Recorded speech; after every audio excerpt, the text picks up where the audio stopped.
What I would like to do now is take you through a live walkthrough of a new PEG review file based on the PEG review and compilation template. We're going to start off by creating a new file. Again, to create a file, we click New. The Create New File appears. Here I can enter the new file name.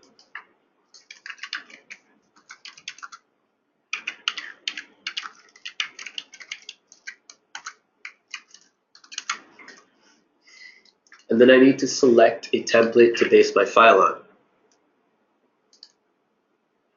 The PEG review and compilation template holds all the content, documents, procedures, settings, and functionality we use in engagement files. A new feature added for the template is the engagement profile selector. Here I am presented with the options of either a compilation or review engagement. Based on my selection, only the required documents will be shown. Alternatively, I can select no profile, and the forms for both review and compilation will be presented. For this walkthrough, I will select PEG Review.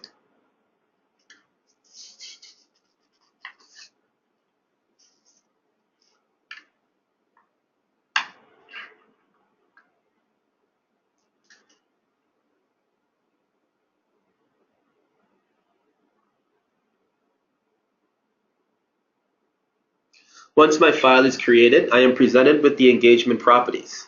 In this window, I can enter all my engagement details, including name and address, contact details, reporting dates, and period end balances. I now need to obtain my trial balance info.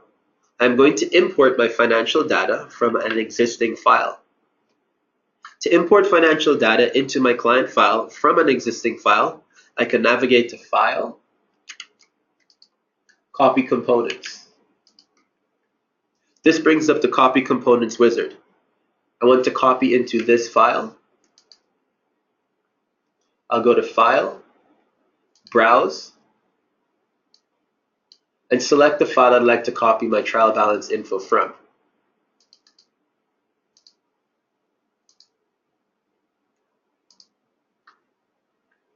I want to ensure that I select the trial balance component.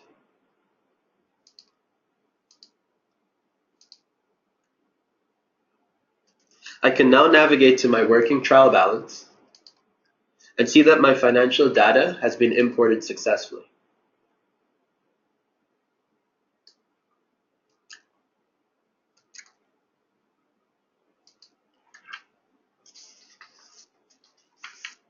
Moving to the new Materiality document, Form 2-10,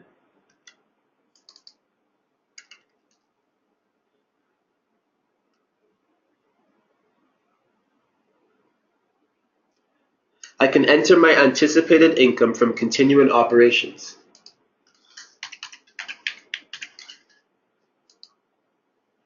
I can choose the benchmark percentage to apply.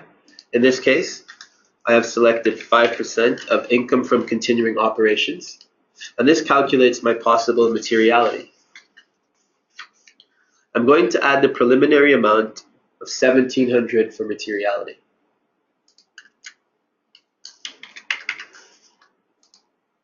Next, we have options for clearly trivial misstatements.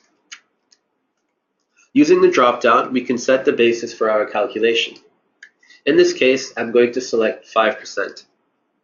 Amounts below which misstatements would be clearly trivial and not recorded on accumulation of identified misstatements is now set to 85.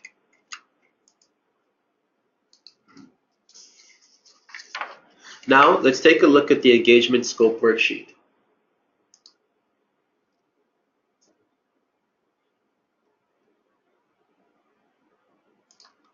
This is a new form for review engagements and is similar to the FSA worksheet in the audit template. Noteworthy is the fact that we currently only have a final balance. The final balance is always dynamic and will update based on adjustments to the trial balance. The planning balances are static. They only come in once we refresh the FSA.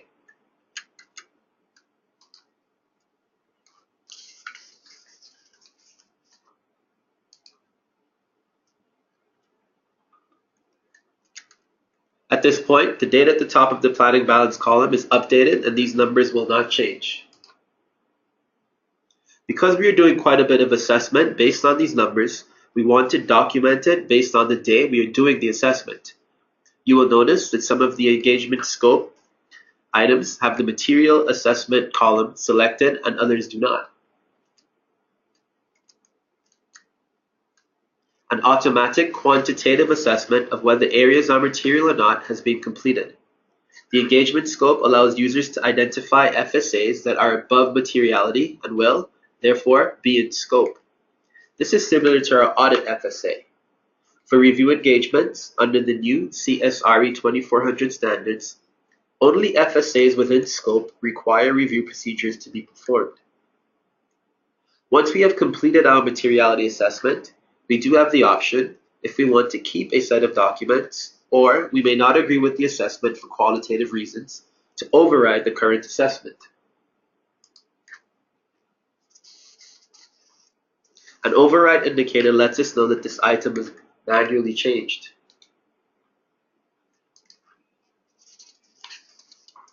Now let's take a look at how these changes affect the optimizer confirmation report. I can click on the OCR icon to navigate there.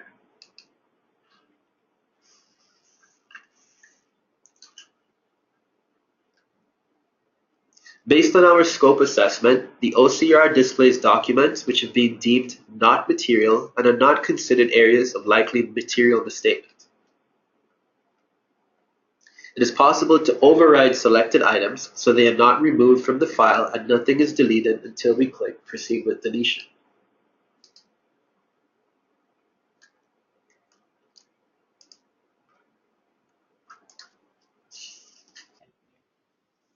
A timestamp indicates which user deleted the content and when. Recall that documents can be re-added using the document library if necessary. Going back to the engagement scope.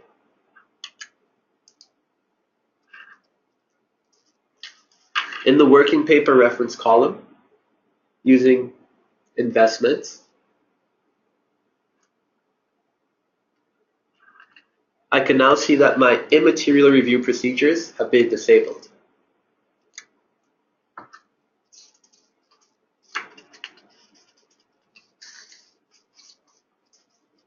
Let's now look at work programs.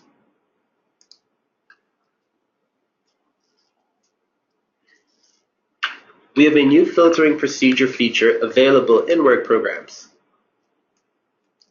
When I select the filtering option, at first, all buttons are selected. I can choose to filter on or off as many options as I would like. This affects the content displayed in my work program.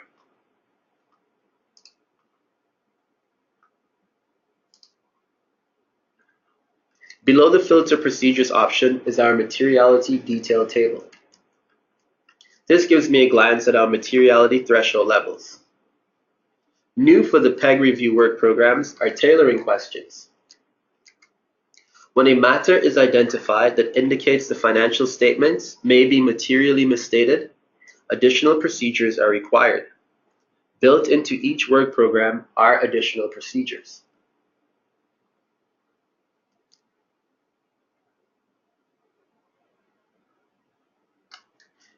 If additional procedures are not required, we can answer no to the tailoring question and the optimizer will remove the unnecessary procedures. Are additional procedures required? No. A notification will appear stating that procedures have been removed. You can review the deleted procedures by selecting Procedures, Review Deleted Procedures.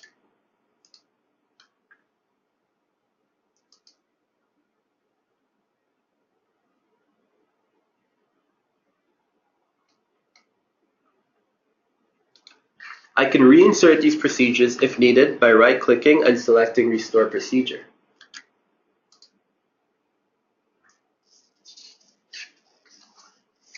Let's now look at reportable items. As part of the client engagement process, You may identify issues or items that require reporting to management or other parties charged with governance. To deal with these issues, you can document them in reportable items, which allows for the accumulation, management, and automatic reporting of reportable items. Users record reportable items as they are identified throughout the engagement process by clicking the green Reportable Item button.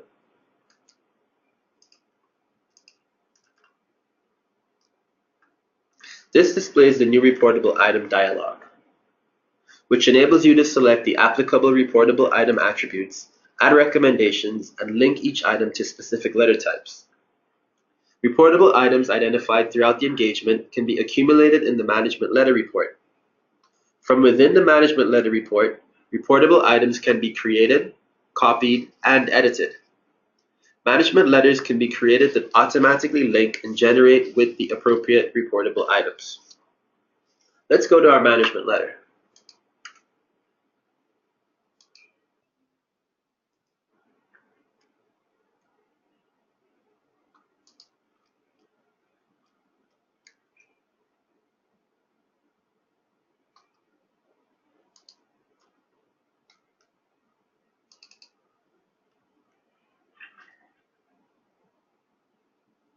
This is a base management letter that has not yet been updated for my reportable items. I'm going to import a reportable item from another client file.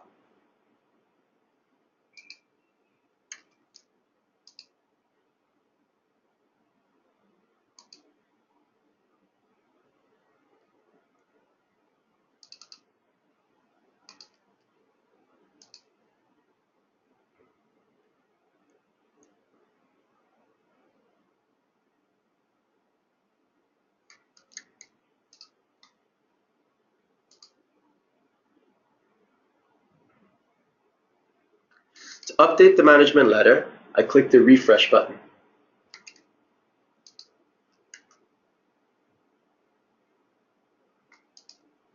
Scrolling down, we can now see the reportable item I just brought into the file. This document is completely editable, and you can type in whatever information is required and link back to the data in the working papers file.